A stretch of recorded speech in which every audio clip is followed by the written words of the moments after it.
Selamat datang di praktikum machine learning. Sekarang kita sudah masuk ke praktikum ke-14. Dan ini adalah modul terakhir di mata kuliah praktikum machine learning. Dan kita akan melakukan praktikum, yaitu membuat model clustering dengan dua algoritma.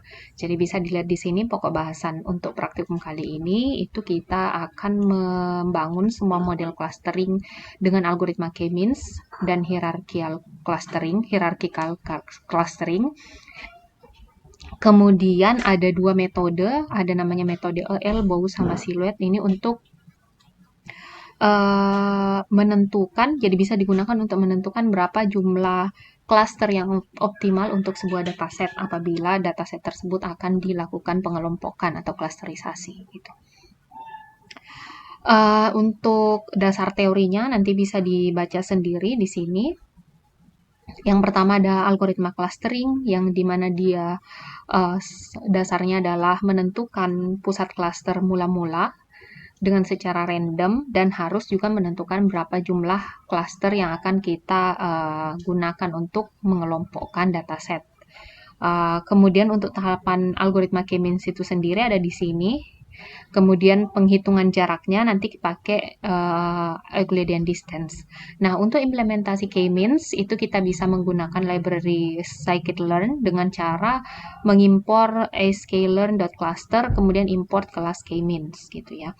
Nah, ada beberapa parameter dan kemudian ada beberapa atribut yang kita bisa manfaatkan melalui kelas K-means ini. Yang pertama, parameter ini adalah parameter yang bisa kita inisialisasi pada saat kita membuat objek atau kelas, membuat objek K-means-nya. Yang pertama adalah n-cluster, ini adalah untuk menentukan nanti algoritma K-means-nya dia mengelompokkan ke dalam berapa cluster, jadi pakai n-cluster. Kemudian ada init. Init ini adalah bagaimana algoritma akan menentukan pusat cluster mula-mula. Jadi ada dua pilihan, bisa pakai yang namanya K-means plus, bisa juga yang random. Kemudian ini adalah maksimum iterasi. Kalau kita ingin mendefinisikan berapa iterasi maksimum yang akan dijalankan untuk mengcluster sebuah tipe data atau dataset, Nah, ini kita tinggal definisikan max underscore iter sama dengan berapa. Kalau kita tidak definisikan, nanti nilai defaultnya adalah 300. Atau bisa juga kondisi berhenti itu ditentukan atas nilai toleransi. Jadi nilai toleransi ini adalah seberapa besar perubahan centroid untuk dari iterasi sebelumnya ke iterasi terakhir. Kalau perubahannya lebih kecil dari misalnya defaultnya ini 10 kali minus 4, maka clusteringnya akan proses clusterisasinya akan berhenti. Nah, jadi kita bisa menggunakan dua parameter ini untuk menentukan kondisi berhenti. Nah, kemudian setelah training nanti ada beberapa atribut atau beberapa data yang kita bisa cetak. Yang pertama cluster centers. Jadi kalau kita memanggil atribut ini, dia akan mengembalikan nilai berupa pusat cluster hasil clustering. Kemudian kalau kita panggil labels, ini akan keluar label cluster untuk masing-masing data untuk iterasi terakhir. Kemudian kalau kita panggil n underscore iter underscore, maka itu akan mengembalikan nilai berapa jumlah iterasi yang dilakukan sehingga menghasilkan cluster yang optimal gitu ya. Nah, untuk proses clusternya nanti bisa menggunakan fungsi fit untuk clusterisasi, kemudian predict kalau kita mau memprediksi di mana kelas suatu data setelah proses clustering dilakukan. Nah, gitu. Nah, untuk informasi lebih lanjut, untuk belajar lebih lanjut, lebih dalam tentang K-means, nanti bisa akses link yang ada di sini. Itu ya. Nah, yang kedua adalah metode elbow. Metode elbow ini adalah metode yang kita bisa gunakan untuk menentukan berapa cluster optimal, berapa jumlah cluster optimal yang bisa digunakan untuk algoritma K-means misalnya. Nah, seperti dilihat di atas tadi algoritmanya adalah K-means itu awalnya adalah menentukan berapa K atau berapa jumlah cluster yang akan digunakan untuk mengelompokkan sebuah dataset. Nah, itu kan kalau metodenya coba-coba, belum tentu K yang kita definisikan itu sudah sesuai atau optimum sesuai dengan datanya. Jadi, salah satu cara yang kita bisa gunakan adalah metode elbow ini.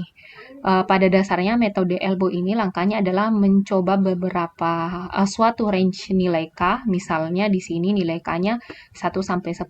Kemudian nanti akan dihitung rata-rata sum of square error atau SSE-nya.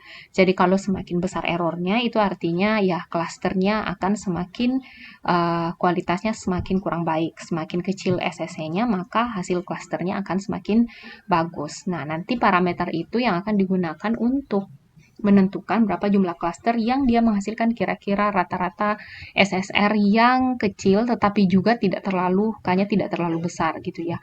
Jadi pada dasarnya semakin besar K pasti nilai errornya itu akan semakin kecil gitu ya. Cuman di sini kalau metode elbow dia akan mencari titik tengahnya. Jadi K-nya tidak terlalu besar tetapi juga errornya akan lebih kecil gitu.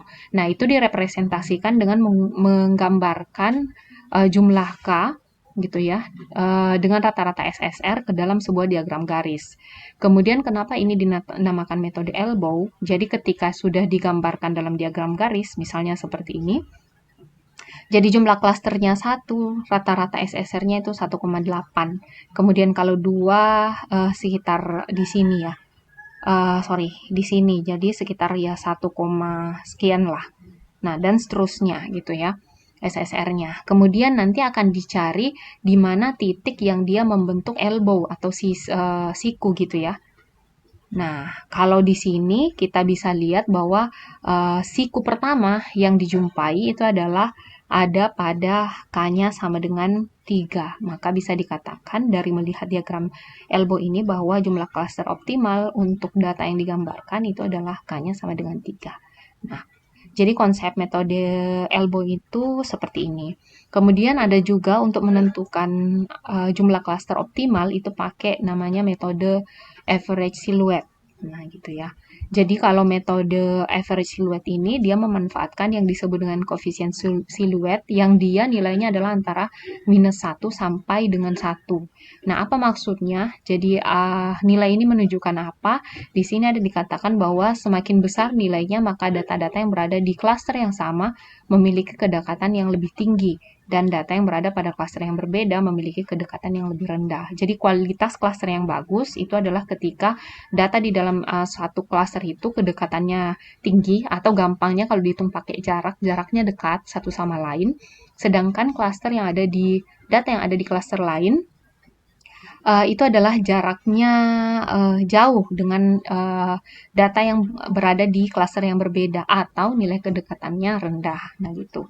Jadi ya nilai siluet koefisien yang bagus itu ketika dia mendekati 1. Dia ketika mendekati -1 itu kualitas klasternya kurang bagus atau bisa dikatakan ada yang saling tumpang tindih. Nah, jadi kalau untuk menentukan jumlah klaster optimal bisa dilihat kalau semakin mendekati 1 berarti jumlah klaster tersebut, kualitas klaster tersebut akan lebih bagus gitu ya.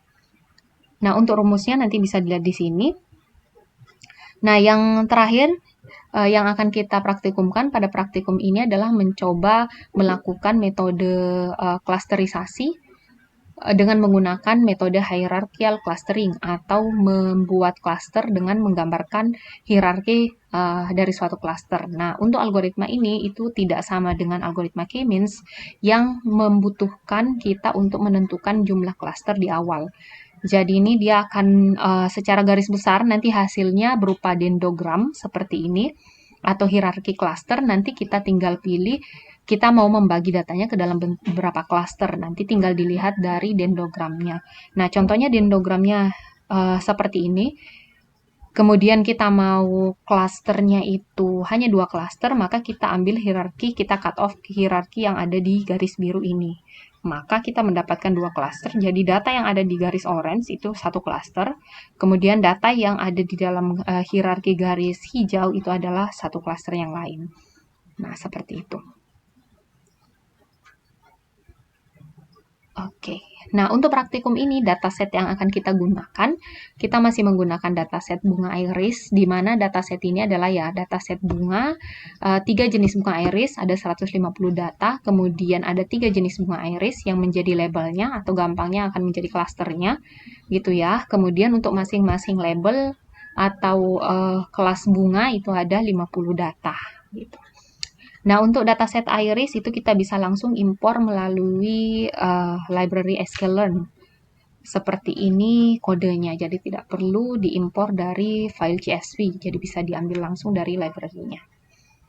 Oke, kita langsung masuk ke praktikumnya. Nah, praktikum yang pertama itu membangun model klasterisasi dengan menggunakan algoritma K-means. Untuk library awal kita impor 4 ini, jadi yang di atas itu kita impor untuk menggambarkan grafik matplotlib. Kemudian yang kedua kita import dataset yang akan kita gunakan untuk load dataset iris. Kemudian ada NumPy, kita impor library-nya sama Pandas untuk pengolahan data. Oke, kita jalankan. Kemudian, seperti biasa sebelum membangun modelnya, kita impor datanya. Di sini kita menggunakan dataset iris, jadi tinggal buat sebuah variabel iris, kemudian kita load dari datasetnya. Jadi tinggal dataset.load iris. Sekarang iris berisi data bunga iris gitu ya. Nah, di sini kan kita mau dataset yang kita punya itu disimpan berbentuk data frame. Nah, sedangkan kalau kita load dari library ini, dia tipenya bukan data frame, tapi lebih ke array seperti itu. Nah, untuk yang kedua ini adalah proses mengkonversi data iris ke dalam bentuk data frame. Jadi di sini bisa kita lihat, kita ambil iris.data sama iris target atau kelasnya, kemudian dikasih nama kolomnya untuk masing-masing data tersebut.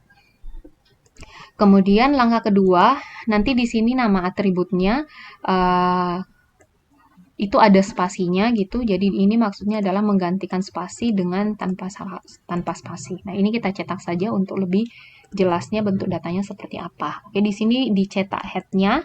Jadi apa bedanya ketika di replace di sini? Jadi bisa dilihat di atas itu sebelum dihilangkan spasinya, nama atributnya itu masih mengandung spasi, sedangkan yang di bawah itu sekarang nama atributnya tidak mengandung spasi.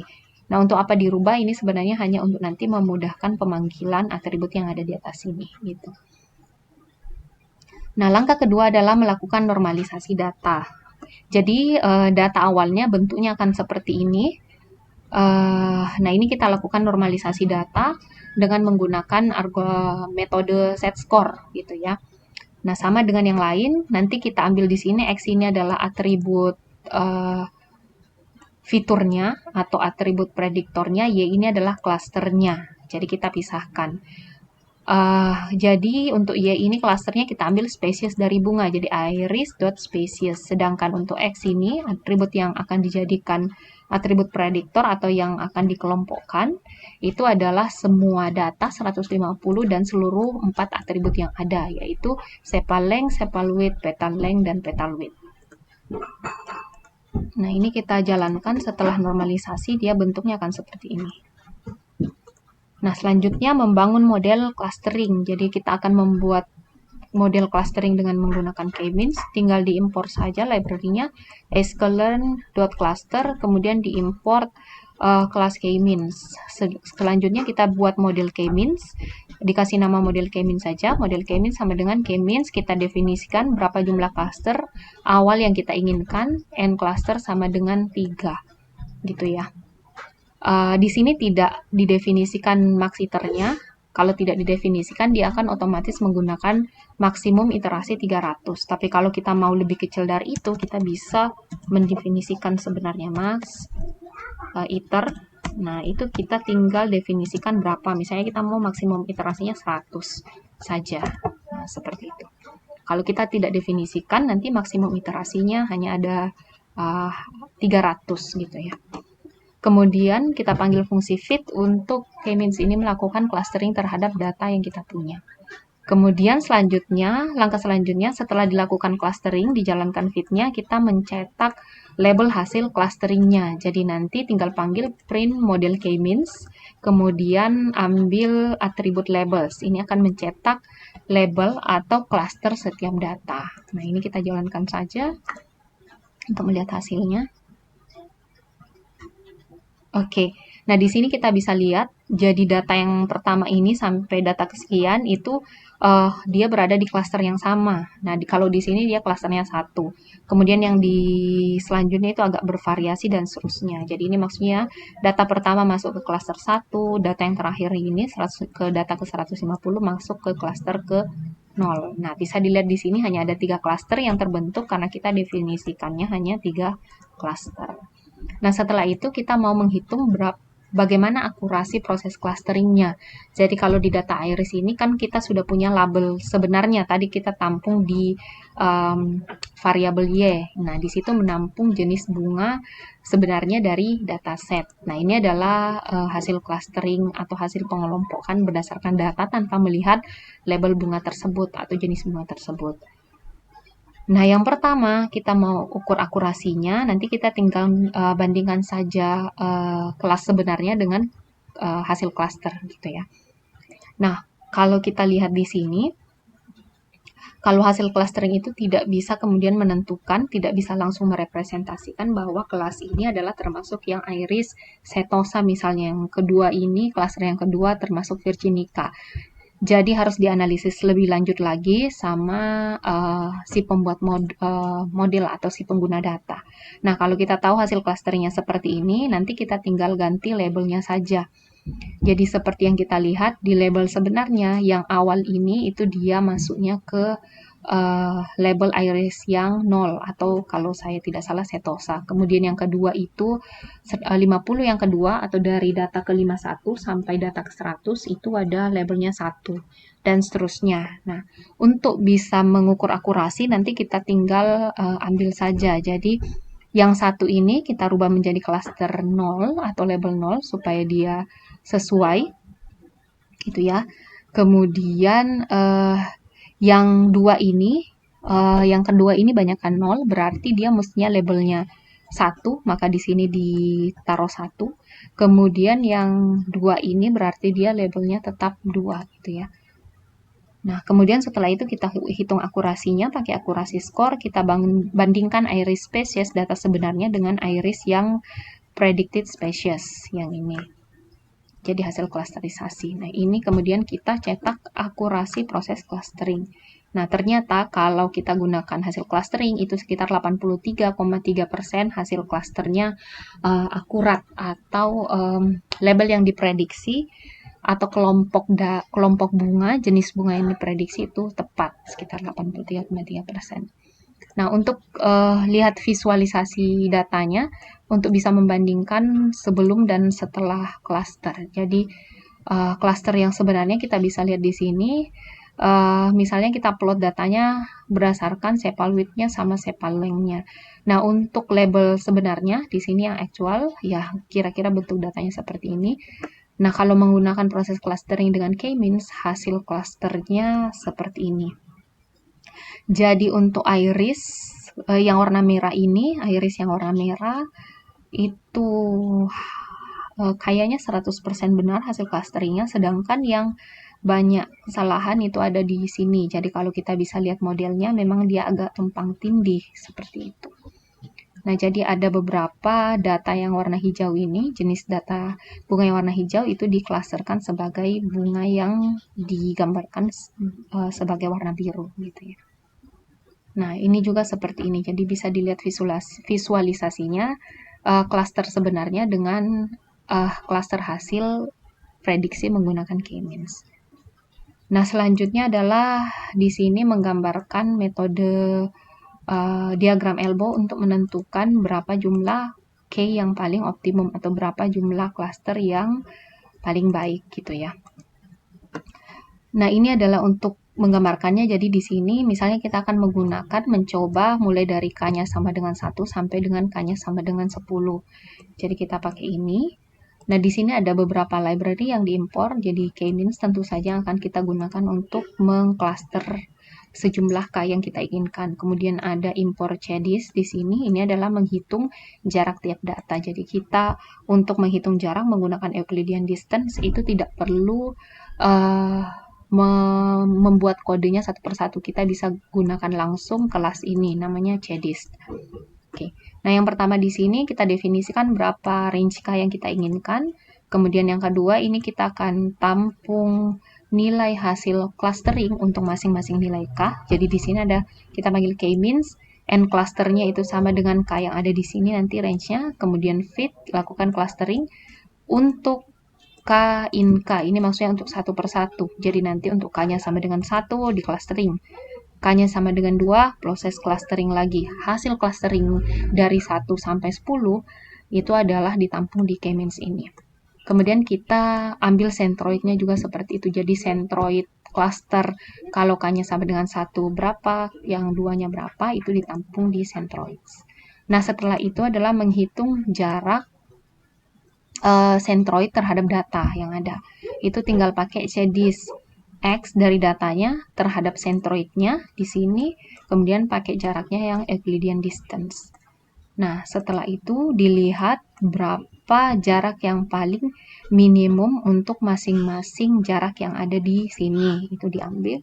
Kemudian distance-nya itu adalah distance terkecil antar cluster. Setelah itu akan dijumlahkan, kemudian dibagi dengan berapa jumlah clusternya. Itu ya. Nah, itu nanti dapat rata-rata sum of square error. Nanti tinggal digambarkan seperti ini. Nah, akan menghasilkan gambar seperti ini. Jadi kita bisa lihat ini akan menghasilkan seperti ini. Jadi elbow pertama yang dihasilkan itu ada di titik K-nya sama dengan 3. Nah, jadi dari sini bisa kelihatan bahwa cluster optimal atau cluster yang cocok untuk data K-means itu sama dengan 3. Jadi sesuai dengan jenis bunga iris yang digunakan sebagai dataset. Nah, selanjutnya adalah membuat atau menentukan jumlah cluster yang sesuai menggunakan average silhouette method. Nah, untuk average silhouette method kita bisa import juga langsung library-nya atau kelasnya dengan menggunakan library ini. Kemudian di sini ada import CM. Oke, saya lihat dulu. Oke. Nah, ini pertama kita buat sebuah variabel yang akan menampung silhouette score untuk masing-masing jumlah K. Nah, untuk silhouette score ini nanti kita hanya gunakan K-nya dari 2 sampai 10. Nah, setelah itu buat model K-means-nya di dalam for, kemudian di training atau di clusterisasi, kemudian labelnya untuk setiap cluster itu akan ditampung di labels. Setelah itu kita ambil centroids-nya, model K-means .cluster center, centroid dari hasil clusteringnya ada di sini. Kemudian kita tinggal panggil silhouette score. Jadi masukkan datanya, masukkan labelnya, kita tinggal tentukan bahwa nanti untuk menghitung silhouette score-nya kita menggunakan ukuran jarak Euclideans. Nah, ini nanti kita bisa lihat silhouette score-nya. Nah, atau average silhouette coefficient untuk masing-masing K.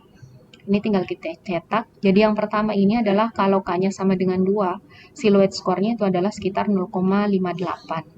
Kemudian kalau K-nya sama dengan 3 itu adalah 0,45. Ini kalau K-nya 2, 3, 4, 5, 6, 7, 8, sampai 9. Gitu ya. Nah, ini juga untuk menentukan nanti berapa K yang paling optimal, kita bisa visualisasikan dalam bentuk diagram garis seperti ini. Nah, biasanya silhouette score yang paling bagus, seperti tadi sudah disampaikan di atas, itu adalah yang paling mendekati 1. Cuman nanti akan dicari yang paling mendekati 1, tetapi juga K-nya tidak terlalu kecil. Nah, di sini berarti kita bisa ambil yang 3. Jadi, K-nya tidak terlalu kecil, sama dengan 3. Kemudian silhouette score-nya juga mendekati 1, yang menandakan bahwa ya kualitas klasternya itu cukup bagus untuk K sama dengan 3.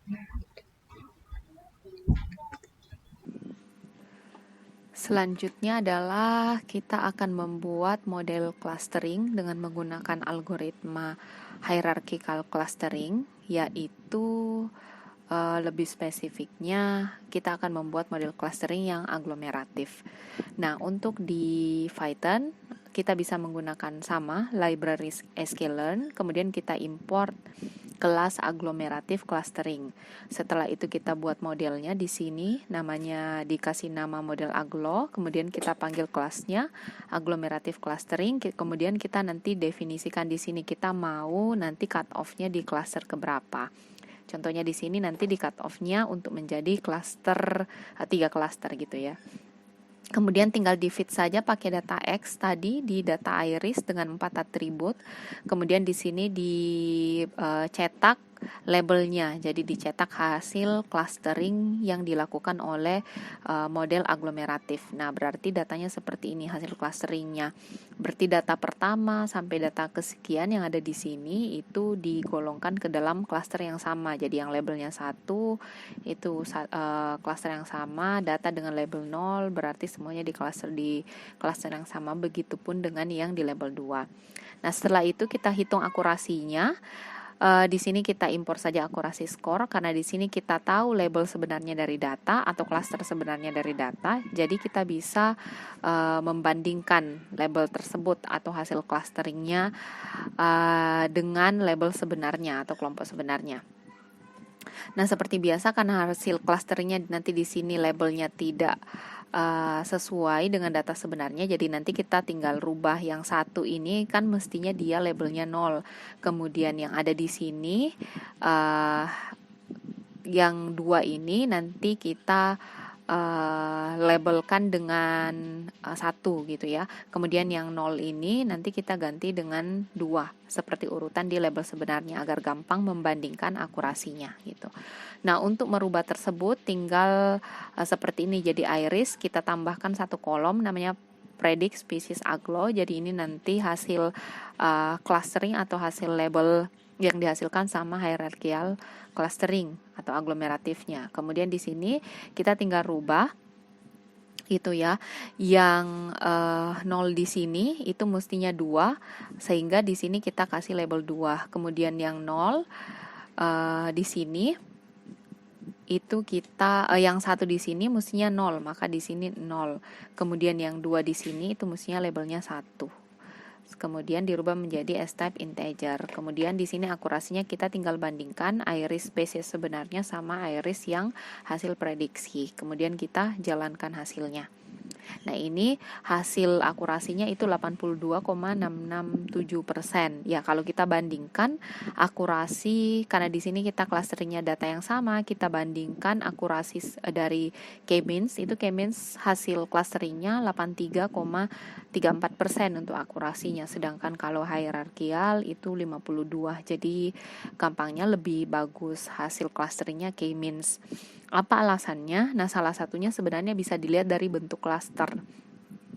Kalau bentuk klasternya di sini dari hasil visualisasi itu dia lebih ke spherical shape atau gampangnya bentuknya bulat. Nah, memang kalau misalnya susunan data yang berbentuk bulat itu sangat bagus jika menggunakan algoritma yang K-means seperti itu. Nah, kalau misalnya bentuknya seperti ring model datanya atau model data yang tidak beraturan, itu memang akan lebih bagus nanti kalau menggunakan hierarchical clustering gitu. Selanjutnya kita akan membuat dendrogram dari hasil clustering. Jadi kalau hierarchical clustering itu salah satu hasilnya itu adalah cluster dalam bentuk hierarchical yang bisa digambarkan dengan dendrogram. Nah, untuk menggambarkan dendrogram hasil clustering yang ada di atas itu kita bisa menggunakan kelas dari atau library SciPy namanya. Terus nanti kita tinggal panggil beberapa kelas. Dalam hal ini ada dendrogram, linkage, kemudian kita panggil pedis untuk menghitung jarak gitu ya. Nah, untuk membuat dendrogram nanti tinggal panggil yang ini kelas linkage. Jadi gambarkan linkage dari data X dengan menggunakan linkage yang word jenisnya. Nanti ditampung di variabel Z. Setelah itu kemudian kita tampung untuk perhitungan jaraknya. Dalam hal ini adalah p-distribution X atau setiap data terhadap linkage-nya. Nah, setelah itu nanti tinggal digambarkan saja dendrogramnya seperti itu. Nah, ini untuk kode untuk menggambarkan dendrogramnya. Jadi kita tinggal panggil Z hasil dendrogramnya, kemudian leaf rotationnya ini untuk menggambarkan dendrogramnya nanti arahnya kemana gitu. Nah, ini untuk leaf font size-nya itu terkait dengan ukuran tulisan yang ada di dendrogram. Kalau di dendrogram ini nanti ukuran tulisannya itu adalah nomor datanya. Nah, seperti yang digambarkan di sini. Seperti itu. Jadi hasil dendrogram dari clustering data iris menggunakan aglomeratif ya kira-kira seperti ini. Nah, kalau yang di sini ya, di model yang dibuat itu klasternya adalah 3. Jadi cut off-nya nanti ada di yang biru ini. Jadi klaster pertama yang orange, klaster kedua itu adalah data 41 sampai data 4 kayaknya. Kemudian klaster ketiganya ini 114 sampai 143. Nah, seperti itu cara membacanya. Kalau begitu, sekian untuk penjelasan praktikum clustering kali ini. Terima kasih.